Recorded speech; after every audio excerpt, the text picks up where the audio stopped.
Selamat malam Bapak Ibu Saudara yang saya kasih dalam nama Tuhan Yesus.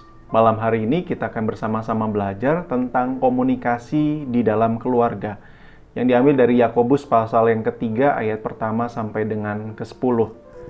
Tapi saya akan membaca dari ayat yang ketiga, kita mengenakan kekang pada mulut kuda sehingga ia menuruti kehendak kita. Dengan jalan demikian kita dapat juga mengendalikan seluruh tubuhnya.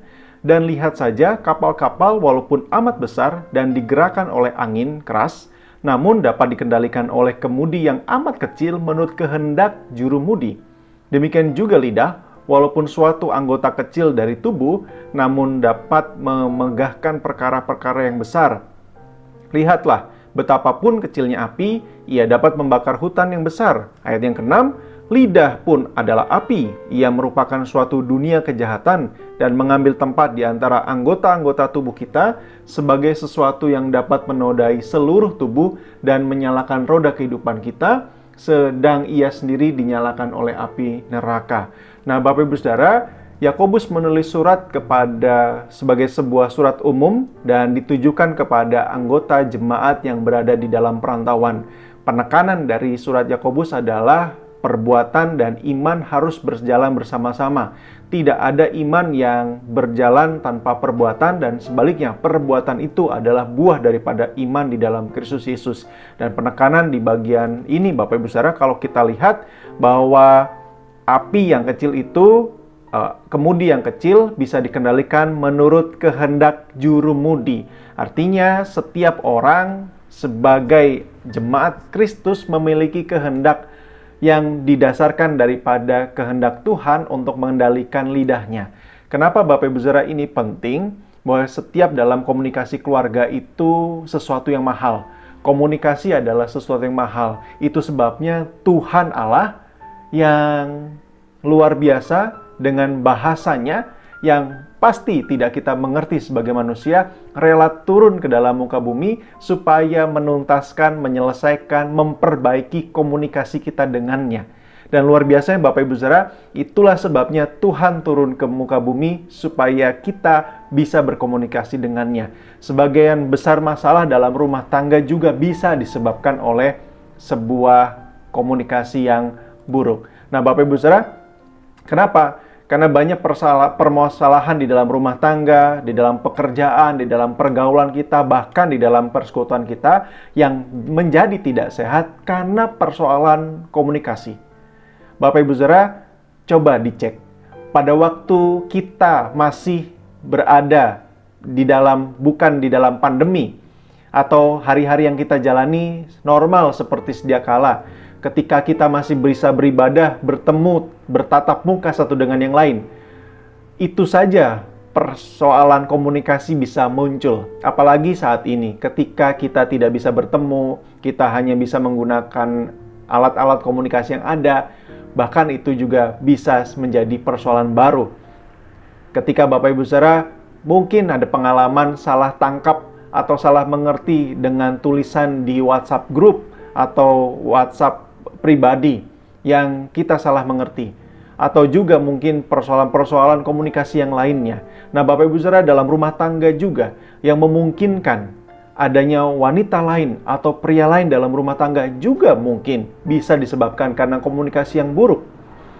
Mungkin seorang istri atau seorang suami ketika berbicara, berkomunikasi suka memotong pembicaraan. Dan itu membuat jengkel salah satu pasangan. Dan akhirnya Bapak Ibu Saudara, ketika di luar lebih nyaman dengan orang lain yang diajak bicara, yang kita merasa itu lebih mengerti keadaan kita, lebih mengerti situasi kita, lebih bisa menerima ketika kita berbicara dengannya, mendengar dengan baik. Hati-hati, itu awal mula daripada bisa terjadi persoalan-persoalan yang lebih besar. Nah, Bapak Ibu Saudara, menurut penelitian, seorang wanita itu pada umumnya memerlukan kurang lebih 2.000 kata per hari untuk dikeluarkan, sedangkan pria 7.000 kata. Itu sebabnya Bapak Ibu Saudara, kita boleh saling mengerti satu dengan yang lain. Istri boleh mengerti suami yang terbatas perkataannya, yang mungkin tidak suka berbicara karena cukup 7.000 kata per hari saja sudah cukup. Tapi istri, seorang wanita, itu memerlukan secara batiniah, secara natural, ditakdirkan untuk lebih banyak berbicara, dan itu memerlukan setidaknya 20.000 kata per hari. Artinya, para pria, suami, ayah yang ada di rumah atau dimanapun juga, kita perlu mendengar. Biarkan supaya kepuasan batinnya tersampaikan ketika wanita dibiarkan untuk berbicara minimal 20.000 kata. Setidaknya kita tidak perlu menghitung. Tapi Bapak Ibu Saudara, itulah sebabnya wanita lebih banyak. Ketika itu dipuaskan psikologisnya, psikisnya juga terpuaskan. Nah Bapak Ibu Saudara, tetapi dalam kehidupan rumah tangga bisa persoalan terjadi dengan komunikasi. Begitu juga saya boleh terus terang, saya akui dengan jujur setelah sekian lama bersekutu, bertahun-tahun dalam lingkungan gereja, dalam lingkungan persekutuan kita sebagai orang Kristen, ada persoalan-persoalan di dalam tubuh gereja yang justru Bapak Ibu Saudara, dalam persekutuan gerejalah kita bisa saling salah mengerti, yang mungkin itu paling dirasakan di antara satu dengan yang lain. Mungkin ada banyak orang yang merasa pandai bicara saat tidak serius, tetapi ketika diajak bicara serius, mungkin jadi tidak bisa. Artinya Bapak Ibu Saudara, Yakobus memberitahu kita hati-hati. Ada orang yang berkata kepada saya beberapa waktu yang lalu, ada yang menyatakan bahwa saya kalau ngomong itu begitu. Saya kalau bicara memang nyelekit, tapi tidak keluar dari hati. Tapi Bapak Ibu Saudara, survei membuktikan bahwa perkataan yang sudah keluar agak sulit untuk ditarik kembali. Yakobus memberitahu kita bahwa hati-hati dengan sesuatu yang kecil ini yang bernama lidah, karena daya rusaknya begitu luar biasa, bahkan di dalam persekutuan gereja yang Yakobus nyatakan kepada orang-orang di perantauan. Nah Bapak Ibu Saudara, kini yang kita perlu bangun adalah kita sadari bersama bahwa hubungan yang baik bukan dibangun oleh ketiadaan atau ketidakhadiran persoalan, pergumulan. Ada persoalan, ada pergumulan dimanapun kita berada. Justru Bapak Ibu Saudara, hubungan yang baik akan diuji ketika persoalan itu hadir dalam kehidupan keluarga, dalam rumah tangga, di dalam persekutuan kita. Apakah kehidupan persekutuan kita sejati atau semu? Ketika persoalan hadir, kita boleh membicarakannya bersama-sama dan menyelesaikan bersama-sama. Bukan untuk saling menghancurkan, bukan untuk saling menyalahkan, tetapi mencari jalan keluar yang terbaik. Dan kita percaya bahwa tidak ada persoalan yang tidak bisa diselesaikan dengan cara berbicara yang baik dan benar. Jangan hindari persoalan, tutupi masalah, melainkan pecahkan masalah dalam kebenaran dan terang firman Tuhan. Firman Tuhan menyatakan kepada kita Bapak Ibu Saudara, di bagian yang lain dalam Roma, supaya kita berubah oleh pembaharuan budi kita. Itu sebabnya Bapak Ibu Saudara, pembaharuan budi yang sejati yang seperti disampaikan Yakobus, iman yang akan memperbaharui seluruh anggota tubuh. Di dalamnya terdapat juga mulut atau perkataan yang akan tercermin Bapak Ibu Saudara. Itu yang seharusnya tercermin di dalam seluruh area pertumbuhan hidup kita, untuk kita berubah dalam pembaharuan akal budi, juga setiap perkataan dan perbuatan kita. Termasuk di dalamnya adalah komunikasi.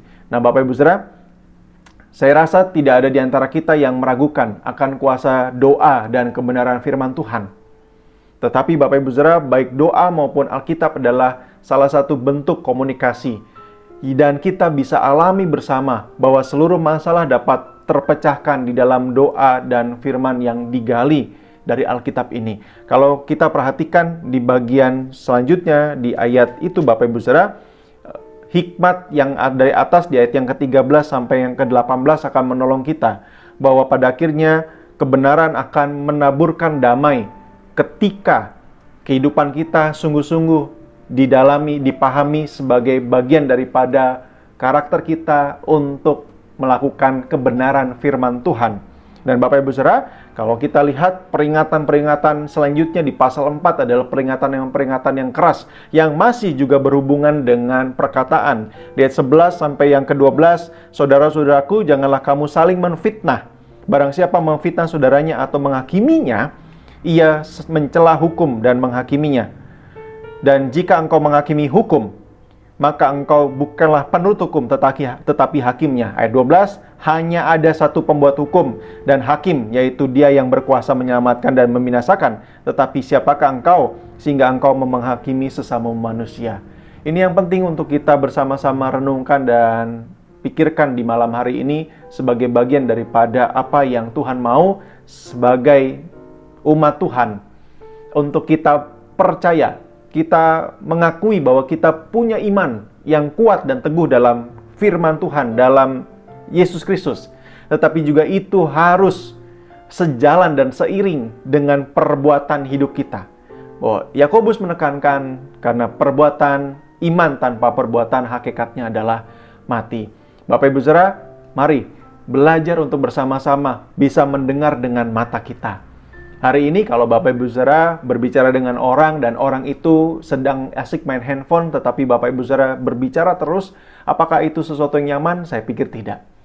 Ini waktunya di rumah kita menghabiskan waktu, jangan-jangan saya juga takut kalau di rumah menghabiskan waktu bukan bersama dengan istri atau anak atau suami. Tapi mungkin kita di rumah yang sama, kita menghabiskan. Ada waktu-waktu kita bekerja di rumah, tetapi juga ada waktu-waktu kita bisa ngobrol. Dan pada waktu ngobrol atau bahkan menjelang tidur, singkirkan handphone, singkirkan smartphone, singkirkan hal-hal yang mengganggu yang pada akhirnya bisa meruntuhkan komunikasi kita dengan keluarga satu dengan yang lain. Berbicara dengan mata, dengan fokus, dengan telinga, dengan pikiran. Karena mungkin saja kita bisa berbicara dengan orang atau berkomunikasi dengan orang, tetapi orang itu berpikir ada di tempat yang lain. Kita bisa juga mendengar dengan gerakan tubuh, meresponi dengan apa yang dia sampaikan, dan juga bisa mendengarkan dengan mulut kita ketika kita menjawab seperti yang disampaikan di pasal yang ketiga, ayat yang ke-13 sampai 18, hikmat Tuhan turun atas kehidupan kita. Jadi Bapak Ibu Saudara, komunikasi itu mahal, komunikasi itu sulit ketika kita tidak mengembangkannya dengan baik sesuai dan di dalam kebenaran firman Tuhan. Miliki hidup yang berkomunikasi dengan Allah. Ketika komunikasi kita baik dengan Tuhan, kita percaya komunikasi kita juga baik dengan sesama. Amin. Kita berdoa. Bapa, malam hari ini kami mengucap syukur karena kami tahu dan percaya meyakini bahwa ada persoalan-persoalan rumah tangga dalam gereja kami, di dalam masyarakat, karena salah satunya adalah karena komunikasi yang tidak bagus. Karena itu kami hari ini belajar bahwa perkataan bisa saja merusak, tetapi juga bisa membangun. Dengan perkataan kami bisa mengeluarkan berkat. Tapi juga dengan perkataan dan mulut yang sama, kami bisa mengeluarkan perkataan-perkataan kutuk. Kami rindu memilih yang benar, karena Tuhan sudah memberkati kami dengan otoritas untuk melakukan segala sesuatu sesuai dengan kehendak Tuhan dan kehendak yang kami nyatakan. Oleh karena itu, kami percaya kami bisa memutuskan yang terbaik. Bukan karena kuasa kami, tetapi karena Tuhan yang sudah menolong, memberitahu kami, menolong kami, dan memberkati kami untuk kami berkata-kata yang baik dan benar. Ajar kami Tuhan di tengah-tengah komunikasi yang mungkin sedang terganggu, satu dengan yang lain, kami merendahkan hati. Kami rindu kesatuan yang ada di antara keluarga dan jemaat Tuhan, sungguh-sungguh bagi hormat dan kemuliaan nama Tuhan. Kami rindu setiap waktu kami mengeluarkan perkataan-perkataan berkat bagi keluarga kami dan orang lain. Dalam nama Tuhan Yesus kami berdoa. Amin.